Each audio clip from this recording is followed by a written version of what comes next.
নমস্কার। আজকে অক্টোবর মাসের রাশিফল নিয়ে আলোচনা করব। অক্টোবর মাসটা আমাদের সেপ্টেম্বর মাসের মতোই খুব ভাইটাল। সেপ্টেম্বর মাসেই একদম শেষের দিকে শারদীয় দুর্গোৎসব শুরু হয়েছে এবং অক্টোবর মাসে রয়েছে আপনার ধনতেরাস রয়েছে, আপনার দিওয়ালি রয়েছে, কালী পুজো রয়েছে এবং ভাইফোঁটা রয়েছে, ছট পুজো রয়েছে, জগদ্ধাত্রী পুজো রয়েছে। এতগুলো পুজো কিন্তু এই অক্টোবর মাসেই রয়েছে। সুতরাং এই মাসটাও কিন্তু আমাদের কাছে খুব ভাইটাল। মানে অক্টোবর মাসটাও, এছাড়া আরও কিছু উৎসব রয়েছে আমাদের, রাস পূর্ণিমাও রয়েছে। সুতরাং এইগুলো কিন্তু আপনারা মানে এই পুজোর মাসগুলো অবশ্যই আপনারা খুব আনন্দ উপভোগ করবেন। কিন্তু আমাদের বাস্তবিক লাইফটা তো আমাদের থেমে থাকবে না। গ্রহ রাশি সে তো ট্রানজিট হবেই, মানুষের ভালো মন্দটা আপ ডাউন হবেই, মানুষ মানে পরিস্থিতির সাথে সব কিছু তাল মিলিয়ে চলতেই হবে, কিন্তু তার সাথে আপনার রাশিফলটাও কিন্তু শুনতে হবে। তার জন্যই আপনাদের কাছে এই মাসিক রাশিফল প্রেজেন্টেশন দেওয়া। এই মাসে সূর্য ট্রানজিট হবে 17 অক্টোবর। সূর্য এই মুহূর্তে বসে আছে আপনার কন্যা রাশিতে বুধায়িত্ব যোগ সৃষ্টি করে। সেখান থেকে সূর্য চলে যাবে আপনার তুলা রাশিতে, সেখানে সূর্য কিন্তু নিচস্থ হয়ে যায়। এবং মঙ্গল চলে যাবে 27 তারিখ, মঙ্গল বসে আছে এই মুহূর্তে আপনার তুলা রাশিতে, 27 তারিখ চলে যাবে বৃশ্চিক রাশিতে, অর্থাৎ 27শে অক্টোবর। বুধ এই মাসে দুবার ট্রানজিট করবে, একবার 2 অক্টোবর, একবার 24 অক্টোবর। 2 অক্টোবর কন্যা রাশি ছেড়ে চলে যাবে আপনার তুলা রাশিতে, আর 24 অক্টোবর তুলা রাশি ছেড়ে চলে যাবে বৃশ্চিক রাশিতে। দেবগুরু বৃহস্পতির ট্রানজিটটাও কিন্তু খুব ভাইটাল। দেবগুরু বৃহস্পতি এই মাসে আপনার এখন বসে আছে কর্কটে। দেবগুরু বৃহস্পতি তার মানে উচ্চ রাশিতে চলে যাবে, নিজের পছন্দের রাশি চলে যাবে কর্কটে। দেবগুরু বৃহস্পতি যখন কর্কটে যাবে, অনেক রাশির জন্য কিন্তু সুখের দিন বয়ে আনবে। এবং আপনার দৈত্যগুরু বা দৈত্যাচার্য বা শুক্রাচার্য যাই বলুন, সেই যাবে 9 অক্টোবর কন্যা রাশিতে, অর্থাৎ এই মুহূর্তে সিংহ রাশিতে হচ্ছে, 9 অক্টোবর যাবে কন্যা রাশিতে এবং সারা মাসটাই কন্যা রাশিতে বিরাজ করে। সেখানে শুক্র কিন্তু নিচস্থ হলো, সেখানে নিচভঙ্গ রাজ্যও তৈরি করবে। অর্থাৎ এই যে 5 মেজর গ্রহটা ট্রানজিট, এর সাথে তো কেতু আছে, রাহু আছে আর চন্দ্র আছেই। কেতু, রাহু, চন্দ্র তো আছেই, বা শনি তো আপনার মীন রাশিতে রয়েছেই।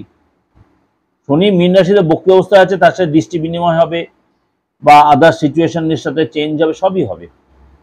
এবার আপনার রাশির উপর তার কি এফেক্ট হবে, চলুন তো এটা ডিসকাশন করে নিয়ে। এবার তাহলে তুলা রাশি, তুলা রাশি আপনাকে প্রথমেই বলি সামাজিক সিচুয়েশনটা নিয়ে। প্রথমেই বলি আপনাকে 24 তারিখ পর্যন্ত তুলা রাশিকে, যেহেতু মঙ্গল 24 তারিখ পর্যন্ত আপনার রাশিতেই থাকবে, আপনাকে বলবো, হাত জোর করে রিকোয়েস্ট করে বলছি তুলা রাশি লোকেদের, আপনি মাথাটা ঠান্ডা রাখবেন, রাগ কন্ট্রোল রাখবেন, ছোট ছোট কথায় রিয়াক্ট করবেন না, যত পাবেন নিজের প্রতি ধৈর্যশীল। মনে রাখবেন আপনার অপোজিটে যে আছে সে হয়তো আপনার ভুলই করছে, সে আপনাকে চেষ্টা করে ইনসিস্ট করতে অশান্তি করার মতো, কিন্তু আপনি অশান্তি করবেন না, একদম একদম এটা দৃঢ় প্রতিজ্ঞ করে যাবেন। তাহলে কিন্তু আপনি অনেক জায়গায় অনেক কিছুতে আপনি দূরে সরে যাবেন। 24 তারিখ পর্যন্ত বি কেয়ারফুল ফর তুলা রাশি।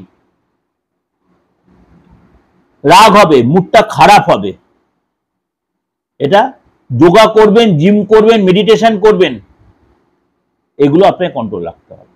অর্থাৎ রাগ কন্ট্রোল রাখবেন, ইগো কন্ট্রোল রাখবেন, কথায় কথায় নিজের অ্যাটিটিউড দেখাবেন না, যদি ভালো নয় চুপচাপ বেরিয়ে চলে আসবেন, এটা মেনটেন করবেন। শরীর স্বাস্থ্য যেটা বলি, পেটের প্রবলেম হতে পারে, স্কিনের প্রবলেম হতে পারে, দেখবেন পেটের খুব প্রবলেম হবে। মানে আপনার বাইরের খাবার খেয়ে ফেললেন বা বেশি কম খেলেন, এই যে সিচুয়েশনটা, এই সময় কিন্তু আপনাকে এই কষ্টগুলো দেবে। এই সময় কিন্তু আপনাকে অনেক কিছু লোকের সাথে আপনার দেখা হবে, অনেক লোকের মুখোশ খুলে যাবে, অনেকে আপনার কাছে অনেক অ্যাডভাইস নিতে চাইবে, কিন্তু বুঝে দেবেন সেটা কাকে দেওয়া উচিত কাকে দেবেন না, সেগুলো আপনি বুঝে করবেন। আপনার কিন্তু এই সময় অনেক কিছু শেখার ইচ্ছা হবে, শিখবেনও আপনি, অনেক মানে গোপন কিছু শিখবেন, আধ্যাত্মিক চেতনা বাড়বে, নতুন কিছু শেখার ইচ্ছা হবে। স্থান চেঞ্জ হতে পারে, হোস্টেল চেঞ্জ হতে পারে, আপনি বাইরে করে থাকেন হোস্টেল, ঘর চেঞ্জ হতে পারে, কিন্তু বারবার বলছি তুলা রাশির লোকেদের 24 তারিখ পর্যন্ত মাথা ঠান্ডা রাখবেন, রাগ কন্ট্রোল রাখবেন, সেই সময় নালে আপনার অনেক ভুল ভ্রান্তি হয়ে যাবে। ছোট ছোট কথায় আপনার অ্যাটিটিউড দেখিয়ে ফেলে জায়গাটা নষ্ট হবে। আর্থিক জায়গাটা বলি, আর্থিক জায়গাটা বলবো আপনার কিন্তু 24 তারিখ পর্যন্ত আপনার কিন্তু অর্থ খরচ হবে, অর্থ আসবে ঠিকই, কিন্তু আসার চেয়ে খরচটা অনেক বেশি হবে। এই সময় কিন্তু আপনাকে বিদেশ থেকে লাভ হবে, কেনা বেচা থেকে লাভ হবে। আপনার এই সময় কিন্তু মানে নিজের প্রপার্টি থেকে লাভ হতে, রেন্টাল ইনকাম, অনেক দিনের পুরনো কোনো রেন্টাল ইনকাম আপনার হতে পারে, অনেক পুরনো কোনো রেন্টাল ইনকাম আপনার হতে পারে। অফিসে আপনার ইনক্রিমেন্ট হবে। আপনার এই সময় কিন্তু ফ্যামিলি পিছনে আবার খরচও হবে, রিনোভেশনে খরচ হবে, গিফট দিতে খরচ হবে, খাওয়া দাওয়াতে খরচ হবে, পুজোর আনন্দ ফুর্তিতে খরচ হবে। আপনার এই সময় সম্পর্ক সাথে তৈরি হবে, যাদের সাথে সম্পর্ক নষ্ট হয়ে গেছিল তাদের সাথে সম্পর্ক তৈরি হবে। এই সময় কিন্তু আবার অনেক ভেঙে যাওয়ার সম্পর্ক আপনার সাথে জোড়া লেগে যাবে। আপনার কোনো পরিচিতর দ্বারা আপনার ধনলাভ, দীর্ঘদিনের অর্থ আটকে ছিল সে লাভ হবে। 25 তারিখের পর থেকে কেন হবে, মঙ্গল যখন বৃশ্চিক রাশিতে প্রবেশ করবে তখন কিন্তু আপনার ইনকাম যারা অনেকটা ডেভেলপ করবে, কিন্তু তাও আবার খরচও হবে। কিরকম খরচ, আপনার যদি কোনো প্রোডাকশন হাউস থাকে সেখানে লেবারের পিছনে বা ওয়ার্কারের পিছনে বা মেশিনের পিছনে বা এসব পিছনে আপনার খরচ হবে। অর্থাৎ তুলা রাশির ক্ষেত্রে দুটো পয়েন্ট ভালো করে বললাম, রাগ, জেদ, কন্ট্রোল আর খরচ। ফ্যামিলি লাইফে বলি, আপনার বাবা মাকে খুশি করার আপনি চিন্তা করবেন, ফ্যামিলিকে খুশি করার চিন্তা করবেন, পেন্ডিং কাজ হয়তো আপনি তুলবেন। আপনি দেখা গেল ফ্যামিলির প্রতি আপনার অনেক বেশি দায়িত্ববোধ বেড়ে যাবে, তাদের প্রতি অনেক বেশি ফোকাস করবেন। তবে এই সময় কিন্তু আপনাকে মানে কাজ তোলার ব্যাপারে, বাবা মাকে খুশি করার ব্যাপারে আপনাকে কিন্তু অনেক বেশি দায়িত্বশীল হতে হবে। ভাই বোনের সাথে আপনার সুসম্পর্ক তৈরি হবে। আপনি নিজে আগবাড়ি হয়তো অনেক কাজের দায়িত্ব নিয়ে তাদের কাজ করে দেওয়ার চেষ্টা করবেন। যদি আপনি বিবাহিত, আপনার সন্তান থেকে থাকে, শুক্র আপনার রয়েছে সিংহ রাশিতে, শুক্ররাও দৃষ্টিতে লজ্জাদোষ তৈরি হওয়াতে 10 তারিখ পর্যন্ত আপনাকে কিন্তু সন্তানের সাথে বা আপনি যে সন্তান আপনার বাবা মার সাথে কিন্তু বাদ বিবাদে আপনি জড়িয়ে পড়তে পারেন। আপনার ভাইরাল কোনো রোগ, অ্যালার্জি, স্কিনের প্রবলেম এগুলো কিন্তু হবে, দাঁতের প্রবলেম এগুলো কিন্তু হবে, ঘুমটা কমে যেতে পারে, বাজে রিলেশনে জড়িয়ে পড়তে পারেন সন্তান যারা আছেন। এডুকেশন ভালো হবে, কাজের জায়গাটা ভালো হবে। আপনার কিন্তু গাড়ির পিছনে বলুন, সম্পত্তির পিছনে বলুন খরচ হবে, সাবধানে চালাবেন। এই সময় কিন্তু বাদ বিবাদে জড়িয়ে পড়তে পারেন। আপনি দেখা গেল মানে একটু অবাধ্য হয়ে গেলেন, বাবা মার কথার অবাধ্য হয়ে গেলেন, আপনার কিন্তু বিদ্যা জায়গাটা কিন্তু ভালো হবে। কিন্তু 11 তারিখের পরে শুক্র যখন আপনার কন্যা রাশিতে প্রবেশ করবে তখন কিন্তু আপনার সেই জায়গাটা আপনার মাথা ঠান্ডা হবে। দেখবেন আপনার দেখানো ফ্রেন্ডের সাথে সম্পর্ক ভালো হবে, যে রিলেশন নষ্ট হয়ে সেই রিলেশন ঠিক হবে। গাড়ি বলুন, ইলেকট্রিক আইটেম কিনতে গিয়ে একটু খরচ হবে, অর্থাৎ ভালো পারপাসে খরচ হবে, খারাপ পারপাসে খরচ হবে। ঘুরতে যাবেন একসাথে, এডুকেশন ভালো হবে এবং অ্যাক্টিভিটি আপনি জয়েন করবেন, সেখানে আপনার সুনাম বাড়বে। যদি আপনি স্টুডেন্ট হয়ে থাকেন, ফ্রেন্ডের কাছ থেকে, লাভ পার্টনার সাথে বি কেয়ারফুল, কোনো অশান্তি বা বাদ বিবাদ হতে পারে, পুরো সম্পর্ক ভেঙে যেতে পারে, টেনশন হবে, চোখ দিয়ে জল আসবে, লোকে আপনার বুঝবে কম, আপনি দেখেন একটু নেশা আসক্ত হয়ে যেতে পারেন, গাড়ির পিছনে খরচ হতে পারে, বাইরের খাবার টোটালি অ্যাভয়েড করেন, পেটের প্রবলেম, হসপিটালাইজ হতে পারে। এটা কিন্তু আপনাকে অবশ্যই মানে 1 তারিখ থেকে 16 তারিখ পর্যন্ত এই জায়গাগুলো সতর্ক থাকবেন। অ্যালার্জির প্রবলেম, পেটের প্রবলেম, ইনফেকশনের প্রবলেম, কোনো বাজে রিলেশনে জড়িয়ে যাওয়া, সেক্সুয়াল ডিস্টার্ব এগুলো কিন্তু আপনার আসবে।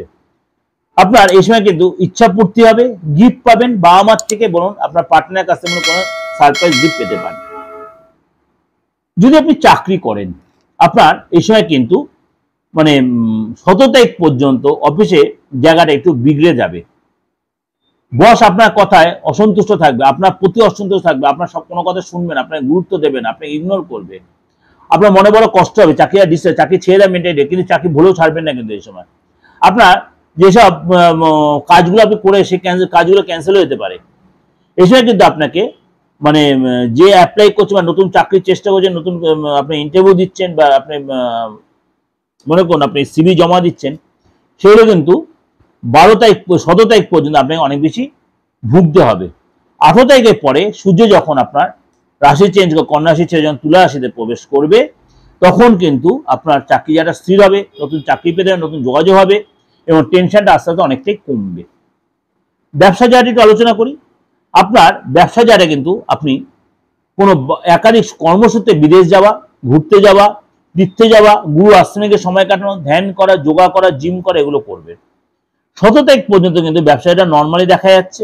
আপনার কিন্তু এই সময় মানে ইনকাম যারা নর্মাল থাকলেও খরচ কিন্তু আপনার বাড়বে। কিরকম খরচ বাড়বে? মেশিনের পিছনে, রিনোভেশনের পিছনে আপনার কিন্তু খরচ বাড়বে এবং ব্যবসাটা আরো কিছু ডেভেলপ করবেন, ব্যবসার আরো কিছু আপনি ইনক্রিজ করবেন, সেই জন্য কিন্তু আপনার টাকা হয়তো লাগিয়ে দেবেন, কিন্তু তাতে অসুবিধা হবে না, আপনি সেটা তুলতেও পারবেন। আপনি মার্কেটিং এর পিছনে, অ্যাডভার্টাইজের পিছনে আপনার কিন্তু খরচ হবে। 18 তারিখের পরে যখন বৃহস্পতি কর্কট রাশিতে প্রবেশ করবে, আপনার কিন্তু সত্যি সত্যি ব্যবসাটা ডেভেলপ করবে এবং আপনি অনেকটা ইমপ্রুভ করতে পারেন, বড় কোনো ধনলাভ, বড় কোনো প্রাপ্তি হবে। খরচ কন্ট্রোল রাখতে হবে কিন্তু আপনার এই সময় বড় কোনো কোম্পানির টাই আপ, বড় কোনো ডিল, বড় কোনো যোগাযোগ হবে। কিন্তু দাম্পত্য লাইফটা বলি, মঙ্গল জুতি থাকার কারণে আপনার কিন্তু প্রেমের জায়গাটা কিন্তু অনেক ডেভেলপ করবে। আপনার পার্টনার পদলাভ হবে, ধনলাভ হবে, পার্টনার স্থান চেঞ্জ হবে, বাবা মার থেকে লাভ হবে, বাবা মার কাছ থেকে আপনি হেল্প পাবেন, এসব কিন্তু পার্টনারশিপ আপনার জন্য ভালো হবে। খরচ বাড়বে, স্থান চেঞ্জ হবে এবং আপনার ইলেকট্রিক্যাল আইটেমের পিছনে খরচ হবে, আপনার জামা কাপড় কেনার পিছনে খরচ হবে, কাউকে গিফট দেওয়ার পিছনে খরচ হবে, পার্টনার প্রচন্ড কাজে ব্যস্ত থাকবে, পার্টনার কোনো প্রপার্টি কিনতে পারে বা প্রপার্টি যে প্রবলেম ছিল পার্টনার, সেগুলো মিটে যাবে। আপনি এই সঙ্গে গাড়ি কিনতে পারেন, ফ্ল্যাট কিনতে পারেন, এইসব পিছনে খরচ হবে। কিন্তু যাই করবেন, আপনাকে একটা কথাই বলবো, 8ই অক্টোবর পরের থেকে আপনি কোনো ইনভেস্টের চিন্তা করবেন, তার আগে না করাটাই বেটার হবে। 8ই অক্টোবর পরে থেকে কিন্তু আপনার সময়টা অনেকটা, অর্থাৎ বৃহস্পতি যখন তার উচ্চ রাশিতে প্রবেশ কর্কট করে, তখন আপনার জন্য কিন্তু সময়টা ভালো আসবে। আপনাদের একটু আমি মানে যোগ করে দিই ভাই বোনের ক্ষেত্রে বা রিলেশনের জায়গাগুলো একটু। আপনার যেহেতু শুক্র কেতু কম্বাইন্ড হয়ে বসে আছে, এসে কিন্তু ভাই বোনের কাছ থেকে কোনো হেল্প বা ভাই বোনের কাছে কোনো গুড নিউজ পেতে পারেন। আপনার কিন্তু সন্তান লাভ হতে পারে, পদলাভ হতে পারে আপনার, এবং ভাই বোনে কোনো, যদি ভালোটা বললাম, আর খারাপটা হচ্ছে ভাই বোনের কিন্তু চোট আর লাগতে পারে। সরকারি কাজে অনেক দৌড়ঝাঁপ করতে হবে, বিশেষ করে ব্যাংকে বলুন বা কোনো সরকারি দপ্তরে বলুন, এক কাজ 10 বার করে যেতে হবে, বা লোন বলুন, এসব কাজে আপনাকে অনেক বেশি মানে স্ট্রেস নিতে হতে পারে। এই যে প্রেজেন্টেশনটা দিলাম আপনাদের কাছে, মানে 12 রাশি এবং 12 গ্রহের জন্য কিন্তু এটা দিলাম। আপনারা এই যে মনে করেন বলবেন, দাদা আমার অনেকেই দিচ্ছে, আমার গ্রহ রাশিটা আমি জানবো কি করে, আমার রাশিটা জানবো কি? আমি বারবার বলেছি, অবশ্যই আমার থেকে জানতে পারেন, বা আপনার যারা বিশ্বস্ত কোনো অ্যাস্ট্রোলজার আপনি গিয়ে যান, আপনার নামের অক্ষর দিয়ে বের করে নিতে পারবেন, আপনার হাতটা দেখে ফেসটা রিড করে আপনি আরামসে 100% আপনার রাশি লগ্নটা আপনি জানতে পারবেন, যে সে অভিজ্ঞ অ্যাস্ট্রোলজার হয় হাত দেখার ব্যাপারে। যদি দেখেন যে কোনো কনফিউশন হচ্ছে, আপনি আমার কাছে আসতে পারেন, কিন্তু আমার কাছে ফিস দিয়ে দেখাতে হবে। সারাদিন অন্তত 50-60টা ফোন আসে, ক্ষমা করবেন, একটু রাশিটা বলে দেওয়ার জন্য, বা হোয়াটসঅ্যাপে প্রায় 100 থেকে 150টা মেসেজ ঢোকে, এরকম, ক্ষমা করবেন, আপনারা দিন মেসেজ, কোনো অসুবিধা নেই, কিন্তু ফিসটা প্রয়োজন আছে। সব প্রফেশনে একটা গুরুত্ব আছে, সব প্রফেশনে একটা গুরুত্ব আছে, সুতরাং আপনি জানার রাইট আছে, জানতে পারবেন, কিন্তু সেটা রেমুনারেশন ফিস দিয়ে। অবশ্যই দেশে বা বিদেশে যারা রয়েছেন, যারা নিয়মিত প্রত্যেকদিন আমার সাথে যোগাযোগ রাখছেন, বা তারা আপনজনের জানার চেষ্টা করছেন, বিদেশ থেকে যারা রাতের দিকে যারা ফোন করে যারা আমার থেকে কনসালটেন্সি নিচ্ছেন, অবশ্যই নিতে পারবেন, এবং সেটা পুজোর সময় সেটা কিন্তু কন্টিনিউ থাকবে, কোনোদিন আমার অফ থাকবে না। আপনার পুজোর সময় সেই সার্ভিসটা আপনারা পাবেন। যারা বিদেশ থেকে দেশে ফিরছেন, তারা যদি আমার চেম্বারও আসতে চাইছেন, সেটাও কিন্তু আপনি সেই সুযোগটা পাবেন, কিন্তু তার আগে অবশ্যই নামটা লিখিয়ে নেবেন। দুম করে চলে এলেন চেম্বারের সামনে, তা আমি পারবো না সার্ভিস দিতে, এটা কিন্তু মনে রাখবেন। আর এই যে মাসটা পুরো তন্ত্রের মাস, পুরো মাসটাই কিন্তু তন্ত্রের মাস, অর্থাৎ অলরেডি শুরু হয়ে গেছে, কন্টিনিউ অক্টোবর। আপনার যে কোনো তন্ত্র মতে যে কোনো ক্রিয়া প্রক্রিয়ার জন্য যোগাযোগ করতে পারেন, বাস্তুগত বলুন, ফ্যামিলিগত বলুন, সম্পত্তিগত বলুন, আপনার রিলেশনের ব্যাপারে বলুন, চাকরিগত বলুন, আইনি ঝামেলা বলুন, সমস্ত ব্যাপারে আপনি অবশ্যই আপনার বা আপনার আপনজনের জন্য যোগাযোগ করতে পারেন। এবং দেশে বা বিদেশে যদি কোনো রেমেডি পাঠাতে হয়, অবশ্যই এটা কুরিয়ারে কিন্তু আপনার পাঠানোর ব্যবস্থাও রয়েছে, আপনি সেই সুযোগটা কাজে লাগাতে পারেন। ভালো থাকবেন, নমস্কার। আর অবশ্যই এই যে পুজো আমাদের প্রত্যেকের আনন্দের উৎসব, আপনার আনন্দ অন্যের যেন দুঃখের কারণ নয়, এটা মনে রাখবেন। এইটা মেনে পুজোর আনন্দ উপভোগ করুন। নমস্কার।